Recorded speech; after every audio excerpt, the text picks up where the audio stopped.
தமிழ்நாடு திறந்தநிலை பல்கலைக்கழகம் உங்கள் கல்வி தகுதியை வளர்த்துக் கொள்ள அரிய வாய்ப்பு. MBA, MA History, MA Public Administration, MA Sociology, MA Political Science, MA Economics, BA English, BA History, BA Economics, BA Business Economics, BA Tourism and Travel Studies, BA Public Administration, BA Political Science, BA Sociology, BA Social Work உள்ளிட்ட படிப்புகளுக்கு admission நடைபெறுகிறது.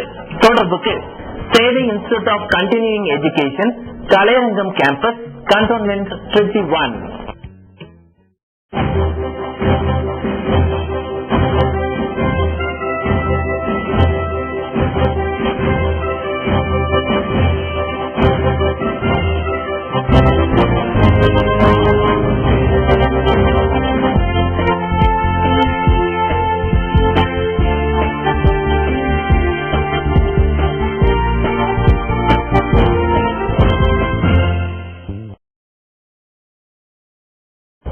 வணக்கம். இது Tamil web டிவியின் நமக்காக செய்தி தொகுப்பு. இனி இன்றைய செய்திகள்.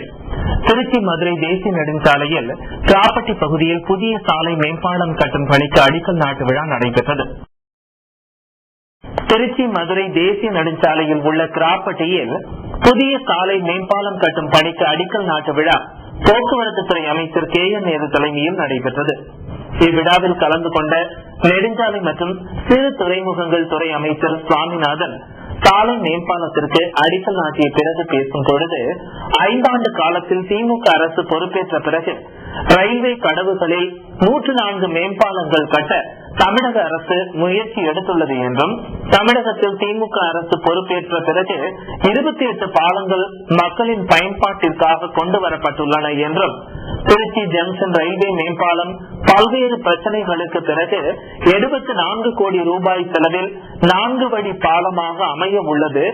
இதேபோல் திருவானைக்கோவில் பகுதியில் ரயில்வே மேம்பாலம் 43 கோடி ரூபாயில் அமைய உள்ளது என்றும் தெரிவித்த அவர், இதற்கான பணிகள் விரைவில் தொடங்க உள்ளது.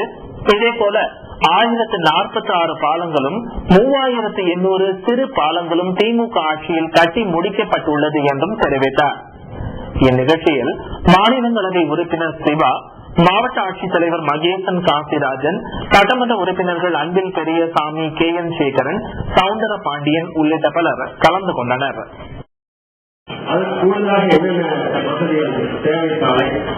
அதே போல நடந்து செல்லக்கூடிய நடைபாடு மக்களுக்கு எல்லாம் எளிதாக அதெல்லாம் எப்படி அப்படின்னா பணத்தணிக்கை செய்து அதற்குரிய திட்ட மதிப்பீடுகள் தயார் செய்யப்பட்டு மேம்பாடுகள் வந்து செய்யப்பட்டு அதற்கு பிறகு ஒப்பந்தம் பெறப்பட்டு இன்றைக்கு அந்த பாலம் ஒப்பந்த புள்ளியும் ஒப்பந்த 25/1/2019. எனவே ஒவ்வொரு பணிகளாக செய்து கொண்டு வருகிற நேரத்தில் பணி செய்து தேர்தல் வருமான திருச்சி வந்துள்ள சட்டப்பேரவை பொது கணக்கு குழுவினர் மருத்துவக் கல்லூரி, அரசு பெண்கள் விடுதி ஆகியவற்றை ஆய்வு செய்துள்ளனர்.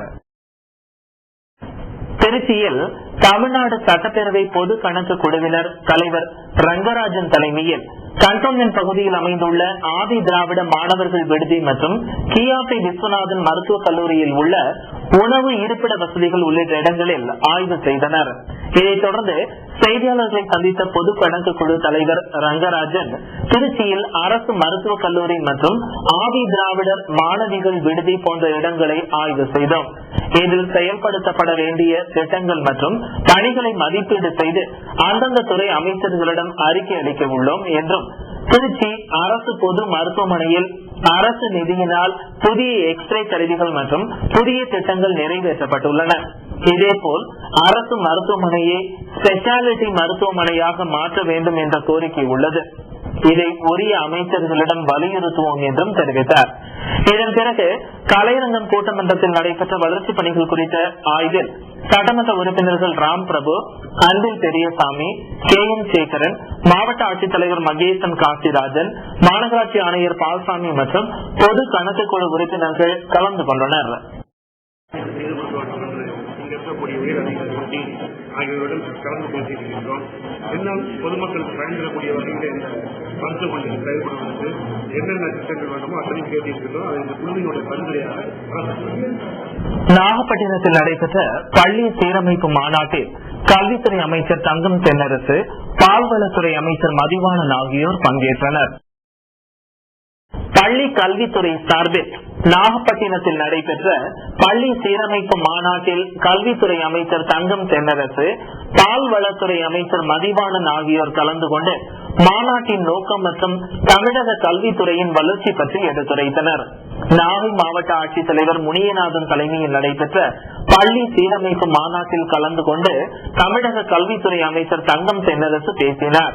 தமிழகத்தில் தமிழ் வழி அரசு பள்ளிகளில் பயிலும் மாணவ மாணவிகளுக்கு கிடைக்கும் முன்னுரிமைகளை சுட்டிக்காட்டி, அதுபோல் கண் பார்வை இழந்தோர், காது கேளாதோர் மற்றும் உடல் ஊனமுற்றோர்களுக்கும் கல்வி சென்றடையும் வகையில் தமிழக அரசின் திட்டங்களை விளக்கி பேசினார்.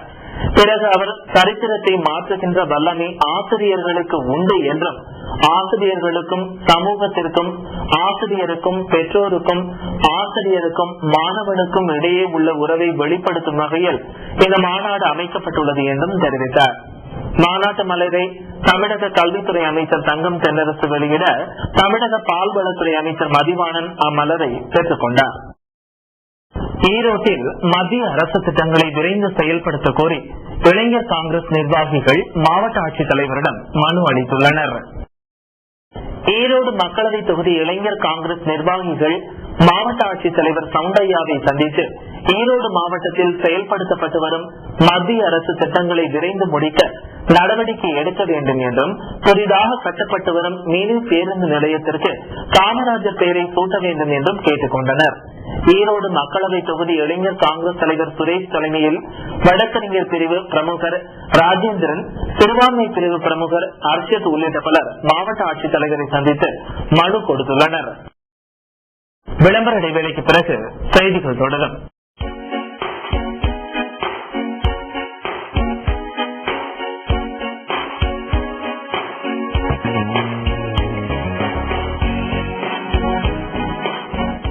Trichy Academy for Competitive Examination UPSC Group 1, Group 2 உள்ளிட்ட பல்வேறு தேர்வுகளுக்கான இலவச பயிற்சி மையம், வங்கி தேர்வு மற்றும் ஸ்டாஃப் செலக்ஷன் உள்ளிட்ட தேர்வுகளுக்கும் இலவச பயிற்சி நடைபெறுகிறது.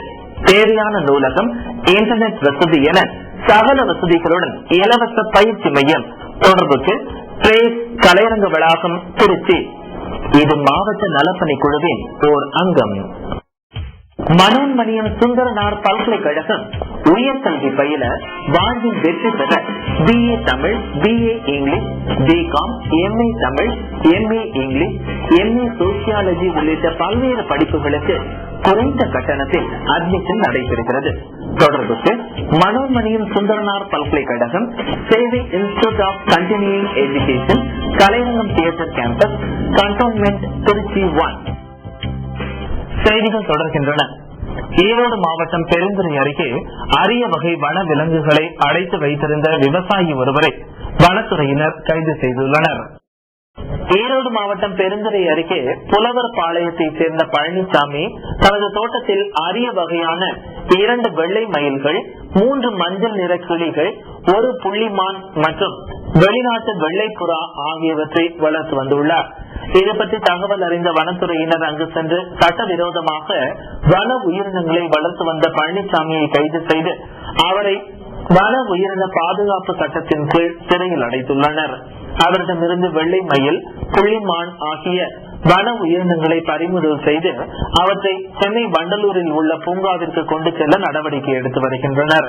இதுகுறித்து ஈரோடு மண்டல வன பாதுகாவலர் அருண் செய்தியாளர்களிடம் பேசும் பொழுது, வன விலங்குகளை சட்டவிரோதமாக யாராவது வளர்த்தால் அவர்கள் மீது வன உயிரின பாதுகாப்பு சட்டத்தின் கீழ் வழக்கு பதிவு செய்யப்படும் என்றும், இந்த வழக்கில் 7 ஆண்டுகள் வரை சிறை தண்டனையும் கிடைக்கும் என்றும் எச்சரித்த அவர், யாராவது வன விலங்குகளை வளர்ப்பது குறித்து வனத்துறைக்கு தகவல் தெரிவிக்கலாம் என்றும் வேண்டுகோள் விடுத்துள்ளார். மயில் வகையானது தேசிய பறவையாகும். இந்த தேசிய பறவையானது வன உயிரின சட்டத்திலே ஷெட்யூல் 1 என்று கூறுவார்கள். அதிலே உள்ள ஒரு இனமாகும். இந்த வன உயிரினத்தை, இந்த மயில்களை வைத்திருப்பவர்கள் மீது வன உயிரின சட்டத்தின் மீது நடவடிக்கை எடுக்கும் பட்சத்தில் அவர்களுக்கு 3 ஆண்டுகள் முதல் 7 ஆண்டுகள் வரை சிறை தண்டனை மற்றும் 10,000 ரூபாய் வரை அவர்களுக்கு அபராதம் விதிக்கக்கூடிய வகையிலே உள்ள கடுமையான சட்டத்தை இதற்காக நாங்கள் வைத்திருக்கிறோம். 2G ஸ்பெக்ட்ரம் ஊழல் வழக்கு தொடர்பாக முன்னாள் மத்திய அமைச்சர் ராசாவை மத்திய புலனாய்வுத்துறை CBI கைது செய்துள்ளது. 2G ஸ்பெக்ட்ரம் ஒதுக்கீடு செய்ததில் அரசிற்கு 1,76,000 கோடி ரூபாய் வருவாய் இழப்பு ஏற்படுத்திய விவகாரம் தொடர்பாக மத்திய புலனாய்வு துறையான CBI விசாரணை நடத்தி வருகிறது. உச்சநீதிமன்ற உத்தரவுப்படி முன்னாள் தொலைத்தொடர்புத்துறை அமைச்சர் ராசா, அவரது உறவினர்கள், நண்பர்கள், தொலைத்தொடர்புத்துறை உயர் அதிகாரிகள் ஆகியோரிடம் CBI பல கட்டமாக விசாரணையை நடத்தி வந்தது. இந்நிலையில் 4வது முறையாக விசாரணைக்கு அழைக்கப்பட்டிருந்த முன்னாள் மத்திய அமைச்சர் ராசாவை CBI கைது செய்துள்ளது. ராஜா மீது ஏற்கனவே சுமத்தப்பட்ட குற்றச்சாட்டுகளின்படியே அவர் கைது செய்யப்பட்டுள்ளார். இந்த விவகாரத்தால் திமுக காங்கிரஸ் கூட்டணியில் பாதிப்பு ஏற்படாது என்று காங்கிரஸ் தரப்பில் தெரிவிக்கப்பட்டுள்ளது. சட்டசபை தேர்தல் தொகுதி உடன்பாடு தொடர்பாக பேச்சுவார்த்தை நடந்து வரும் நிலையில் திமுகவின் கொள்கை பரப்பு செயலாளரான ராஜா CBI-யால் கைது செய்யப்பட்டுள்ள விவகாரம் திமுக தலைவர்கள் மற்றும் தொண்டர்களிடையே அதிர்ச்சியை ஏற்படுத்தியுள்ளது. தமிழகத்தில் மே மாதம் நடைபெறவுள்ள சட்டமன்ற தேர்தலுக்காக மின்னணு வாக்குப்பதிவு இயந்திரங்கள் தேர்ந்த நிபுணர்களை கொண்டு பரிசோதிக்கப்பட்டு வருகிறது. தமிழகத்தில் மே மாதம் நடைபெறவுள்ள சட்டமன்ற தேர்தலுக்கான மின்னணு ஓட்டுப்பதிவு எந்திரங்கள் தற்போது உத்தரப்பிரதேசம் மற்றும் குஜராத்தில் இருந்து வரவழைக்கப்பட்டுள்ளன. 2006ஆம் ஆண்டிற்கு பின்னர் தயாரிக்கப்பட்டுள்ள இந்த எந்திரங்களில் ஓட்டு போடும் நேரத்தை காட்டும் வசதி உள்ளது. நெல்லை மாவட்டத்தில் உள்ள 10 சட்டமன்ற தொகுதிகளில் வாக்குப்பதிவிற்காக பயன்படுத்தப்படும் எந்திரங்கள் ராமையன்பட்டியில் உள்ள ஒழுங்குமுறை விற்பனை கூடத்தில் பாதுகாப்பாக வைக்கப்பட்டுள்ளன. இந்த எந்திரங்களை முதல் கட்டமாக சோதனை செய்யும் பணி செவ்வாய்க்கிழமை தொடங்கியது. தேர்தல் பார்வையாளர் தட்சிணாமூர்த்தியின் முன்னிலையில் நடைபெறும் இப்பணியை மாவட்ட ஆட்சியர் ஜெயராமன், வருவாய் அலுவலர் ரமண சரஸ்வதி மற்றும் அதிகாரிகள் பார்வையிட்டனர். பாரத் மிகுமின் நிறுவனத்தைச் சேர்ந்த தொழில்நுட்ப வல்லுநர்கள் 6 பேர் வாக்குப்பதிவு எந்திரங்களை சோதனை செய்யும் பணியில் ஈடுபட்டுள்ளனர். புதிதாக வந்துள்ள 3835 எந்திரங்களை 10 நாட்களுக்குள் பரிசோதித்து சீலிட நடவடிக்கை எடுக்கப்பட்டிருப்பதாக அப்போது கூறிய ஆட்சியர் ஜெயராமன், முதற்கட்ட சோதனையை தொடர்ந்து மேலும் 2 பரிசோதனை நடைபெறும் என்றும் தெரிவித்துள்ளார். இது முதல் கட்ட செக்கிங், ஃபர்ஸ்ட் லெவல் செக்கிங். அதற்கு பிறகு இன்னும் 2 முறை சோதனை உள்ளது. முதற்கட்ட சோதனையின் போது, இந்த ஆய்வின் பொழுது அரசு அலுவலகம் மட்டுமன்றி பல்வேறு அரசியல் கட்சியை சார்ந்த அலுவலர்களுடைய முன்னிலையிலே இந்த பணியானது நடைபெற்றுக் கொண்டிருக்கிறது என்பதை தெரிவித்துள்ளது. உள்நாட்டு பாதுகாப்பு பற்றி விவாதிப்பதற்காக டெல்லியில் பிரதமர் மன்மோகன் சிங் தலைமையில் முதலமைச்சர்கள் மாநாடு நடைபெற்றது.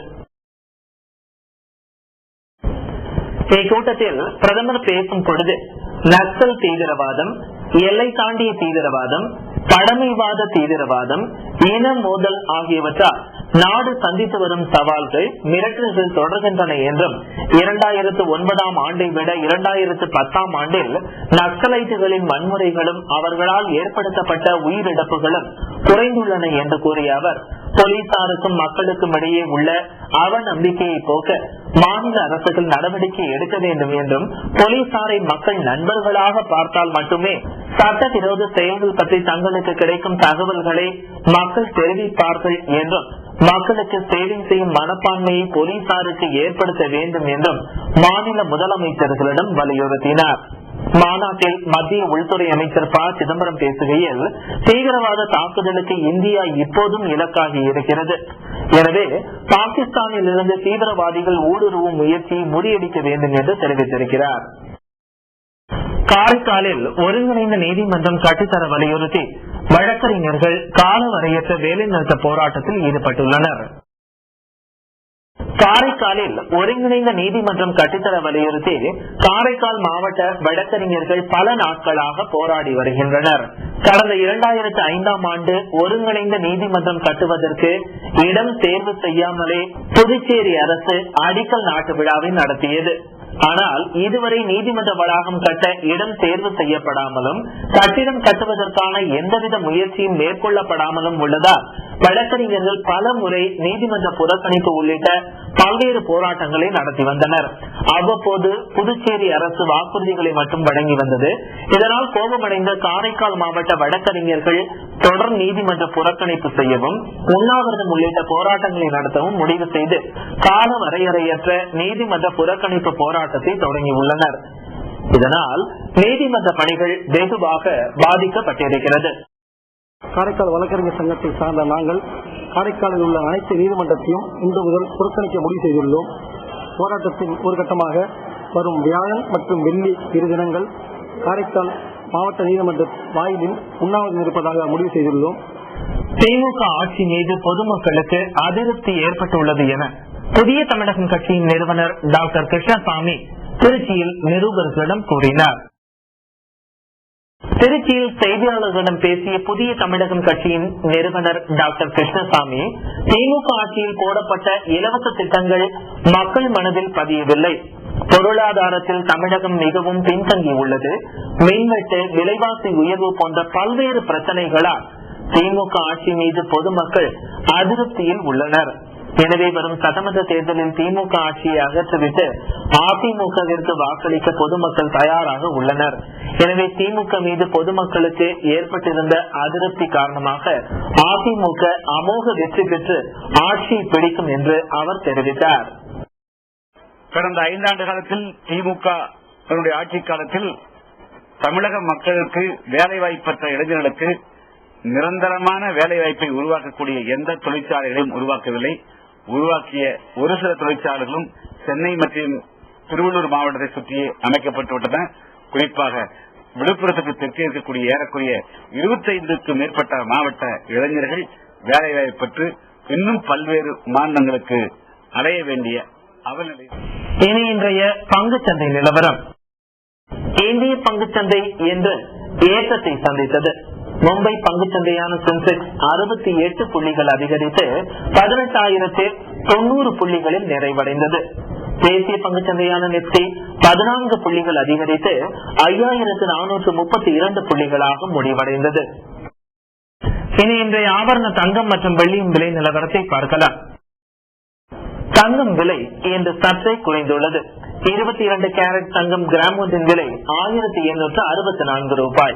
நேற்றைய விலையை விட இன்று கிராமிற்கு 7 ரூபாய் குறைந்துள்ளது. ஒரு பவுன் தங்கம் 14,912 ரூபாய்க்கு விற்பனை செய்யப்படுகிறது. ஒரு கிராம் வெள்ளியின் விலை 47 ரூபாய் 10 காசுகளாக உள்ளது. இந்த செய்தி அறிக்கை நிறைவு பெறுகிறது. மீண்டும் வெப் டிவி செய்திகள் நாளை இரவு 9 மணிக்கு. கல்வி தொடர்பான குறும்படங்கள், ஆவணப்படங்கள் என ஏராளமான நிகழ்ச்சிகளை உங்கள் வெப் டிவியில் பார்த்து பயன்பெறுங்கள். வணக்கம்.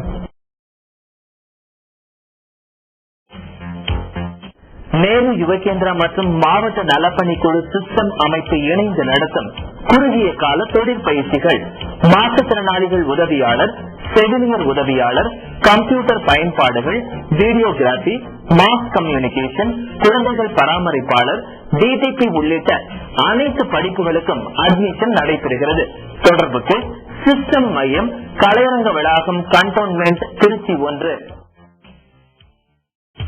மனோன்மணியம் சுந்தரனார் பல்கலைக்கழகம் உயர்கல்வி பயில, வாழ்வில் வெற்றி பெற BA Tamil, BA English, BCom, MA Tamil, MA English, MA sociology உள்ளிட்ட பல்வேறு படிப்புகளுக்கு குறைந்த கட்டணத்தில் அட்மிஷன் நடைபெறுகிறது.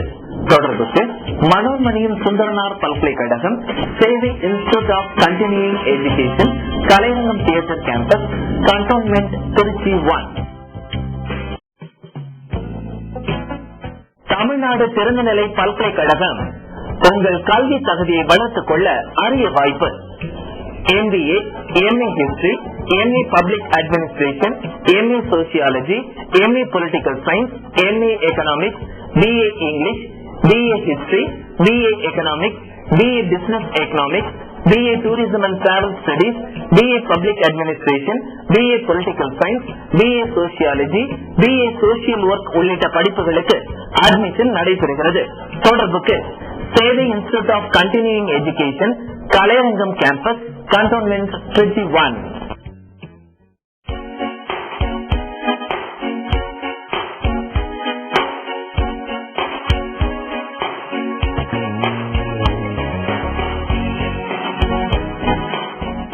Trichy Academy for Competitive Examination UPSC Group 1, Group 2 உள்ளிட்ட பல்வேறு தேர்வுகளுக்கான இலவச பயிற்சி மையம், வங்கி தேர்வு மற்றும் ஸ்டாஃப் செலக்ஷன் உள்ளிட்ட தேர்வுகளுக்கும் இலவச பயிற்சி நடைபெறுகிறது.